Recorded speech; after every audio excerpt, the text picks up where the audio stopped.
Si Lola. Merry Christmas. Merry Christmas. I love you. I love you.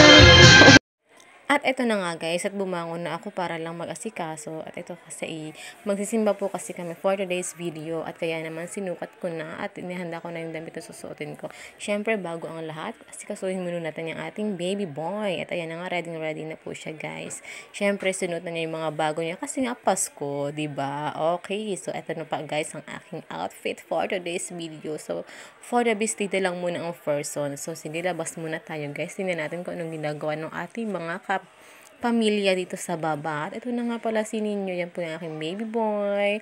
Ayan. So, laro lang siya ng laro muna dyan. So, ito po pala yung aming mga papasko sa mga bata na dadaan sa aming bahay. So, ito nga po pala si Mother.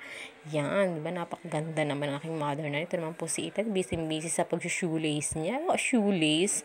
At ito naman po yung dalawang aking kapatid. Ayan. So, umupo muna yung dalawa. At magpipicturan nga daw po kami, guys. Siyempre, pictorial muna bago pumunta sa simbahan. At ito nga pala guys, yung first time na magkakasama kami sa simbahan na magsisimba. Though, lagi naman kami magkasama tuwing Pasko at saka New Year.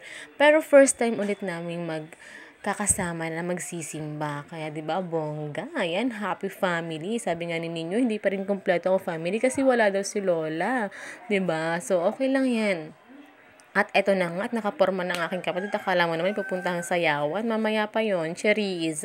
Okay guys, so punta na kami ng simbahan para magpasalamat sa ating Diyos. So Merry Christmas po sa inyong lahat and Happy New Year. So dito na po kami sa simbahan. At syempre dapat magpasalamat po tayo kay Lord. Ayan, so tapos na, palakpakan na. Thank you so much for watching. Merry Christmas and Happy New Year. Please subscribe my YouTube channel.